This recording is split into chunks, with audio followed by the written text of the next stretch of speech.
ಗಾಂಧಿಗೆ ಕೆಎನ್ ರಾಜಣ್ಣ ಪತ್ರ, ತಮ್ಮ ಸ್ಟೇಟ್ಮೆಂಟ್ ಮಿಸ್ ಗೈಡ್ ಆದ ಬಗ್ಗೆ ಕ್ಲಾರಿಟಿ. ಲೆಟರ್ ಮೂಲಕ ಮಾಜಿ ಸಚಿವನ ಸ್ಪಷ್ಟನೆ.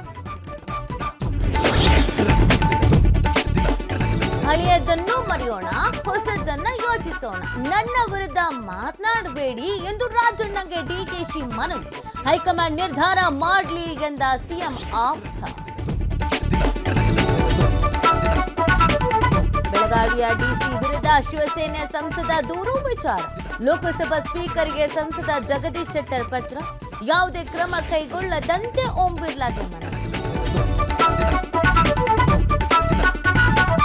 ಬೆಂಗಳೂರಿನಲ್ಲಿ ನಿಂತಿದ್ದ ಕಾರಿಗೆ ಮತ್ತೊಂದು ಕಾರು ಡಿಕ್ಕಿ. ತಡರಾತ್ರಿ 2 ಕಾರುಗಳ ನಡುವೆ ಅಪಘಾತ.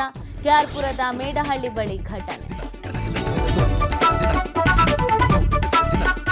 ಮೈಸೂರಿನಲ್ಲಿ ಮುಂದುವರೆದ ಕಾಡು ಪ್ರಾಣಿಗಳ ದಾಳಿ. ಬೀದಿ ನಾಯಿಯನ್ನ ಹೊತ್ತೊಯ್ದ ಚಿರತೆ. ಮೈಸೂರು ಹೊರವಲಯದ ಗ್ರಾಮ ಬೆಳವಾಡಿಯಲ್ಲಿ ಘಟನೆ.